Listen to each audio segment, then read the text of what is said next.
यहां पे भाग 1 नेतृत्व के संकेतक समाप्त होते हैं। आइए अब देखते हैं भाग 2।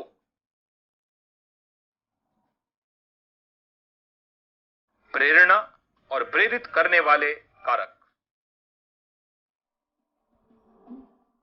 प्रेरणा और सदस्य के भीतर वो प्रतिबद्धता और उत्तेजना है जो उसे सभी परिस्थितियों में अपने काम को कोई कीमत आंके बिना पूरा करने के लिए प्रेरित करती है।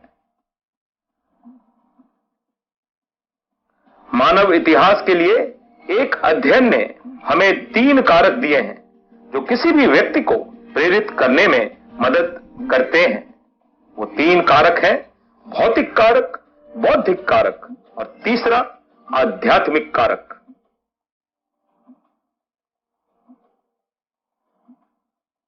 पहला, भौतिक कारक।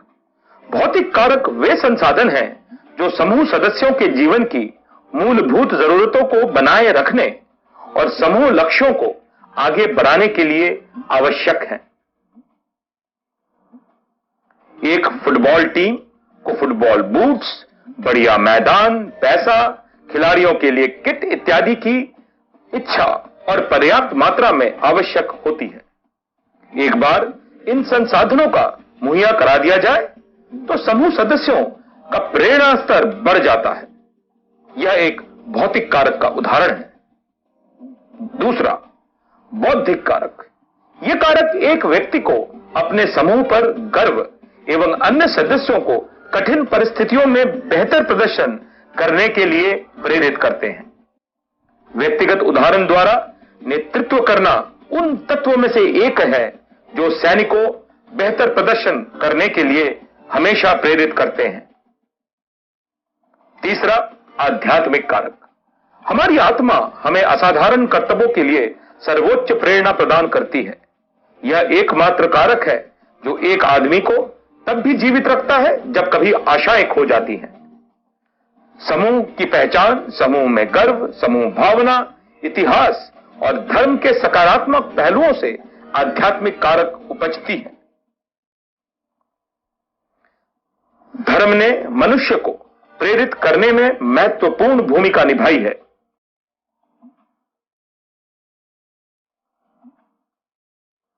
कुरुक्षेत्र के युद्ध में के मैदान में अर्जुन को कृष्ण की सलाह एक आत्मबोधक भाषण है।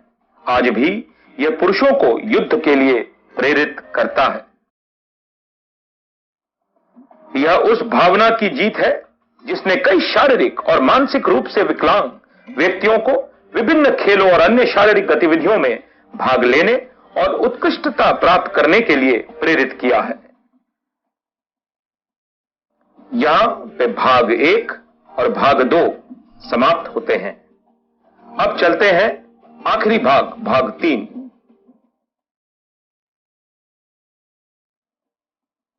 भाग 3, नैतिक मूल्य।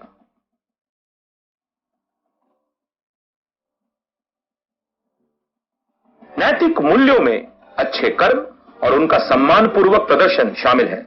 हमारी आदतें, व्यवहार और आचरण हमारे मूल्यों के प्रतिबिंब हैं। एनसीसी कैडेट को स्वयं का बर्ताव या संचालन ऐसे करना चाहिए ताकि उनकी व्यक्तिगत आदतें आलोचना का शिकार न हो सके। विलासिता और स्वार्थ के प्रति झुकाव को शक्ति से टाला जाना चाहिए।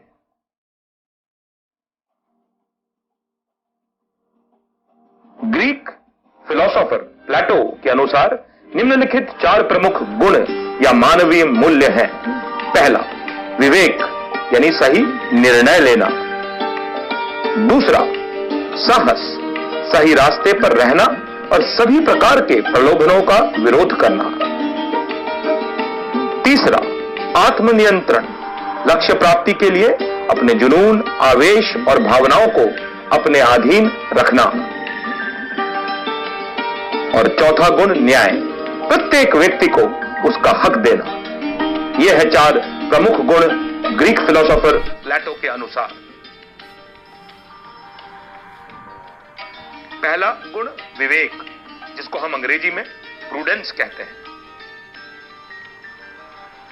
एक अंग्रेजी कहावत है, prudence is the footprint of wisdom. सही निर्णय लेने के लिए व्यक्ति को निम्नलिखित 3 चरणों से गुजरना पड़ता है। ये 3 चरण हैं। पहला, विषय से संबंधित सारी जानकारी इकट्ठा करें। दूसरा, प्रत्येक सूचना और उसके समर्थक और विपक्ष का मूल्यांकन करें। और तीसरा, अंत में विभिन्न विकल्पों को तौलने के बाद कार्रवाई का सबसे अच्छा तरीका तय करें। दूसरा, साहस। शारीरिक और मानसिक साहस दोनों ही साहस को दर्शाते हैं। तय पथ या निर्णय के साथ बने रहने में निम्नलिखित बातें शामिल हैं। पहला, विवेकपूर्ण और न्यायपूर्ण लक्ष्यों की प्राप्ति के लिए स्वार्थ का त्याग करना। दूसरा, परीक्षणों, चुनौतियों और विरोध का साहसपूर्वक सहन करना। तीसरा, सुसंगत और सटीक होना।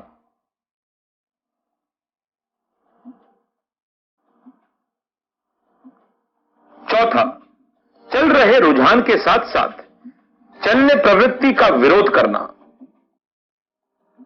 पांचवा, बाधाओं का सामना करना लेकिन इसके साथ हमेशा बने रहना। और छठवां, जोखिम लेने की क्षमता। तीसरा गुण, आत्मनियंत्रण। यह कुछ ऐसा है जिसे प्राप्त करने के लिए हर एक नेता या लीडर की आवश्यकता होती है। इसे अपने दिल और दिमाग पर प्रभुत्व हासिल करना होता है।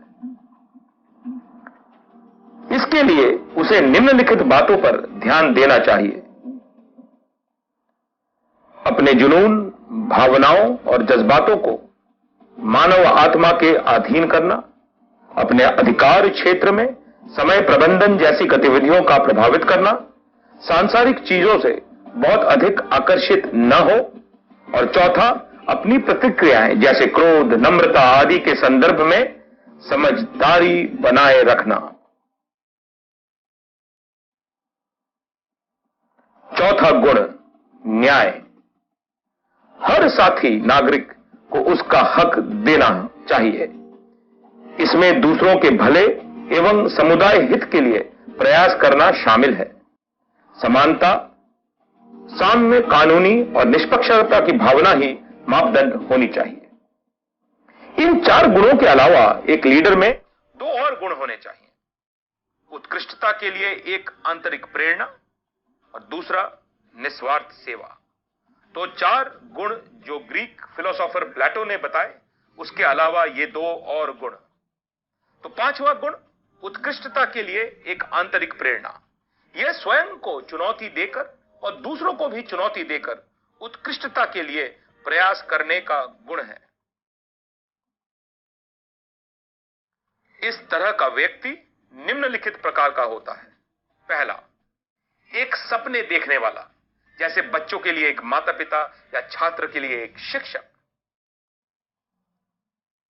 दूसरा, जीवन के प्रति एक रोमांचक दृष्टि, जिसे वो आसानी से संवाद द्वारा और दूसरों के साथ सरलता से साझा करता है।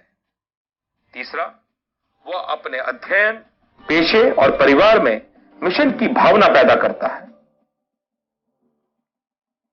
चौथा, वह उच्च व्यक्तिगत उत्कृष्टता के प्रयास के लिए लोगों को चुनौती देता है।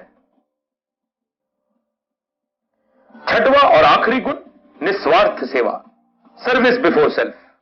इसका मतलब है स्वार्थ पर काबू पाना, आदतन दूसरों की सेवा करना, जैसे कि मित्रगण, परिवार, समाज या देश। सुसंगत अभ्यास जिससे सेवा की आदत बनी रहे। आखिर में, इस प्रकार एक अच्छा नेता या एक अच्छा लीडर बनने के लिए एक व्यक्ति को इन गुणों या मूल्यों से अच्छे अनुपात में युक्त होना चाहिए।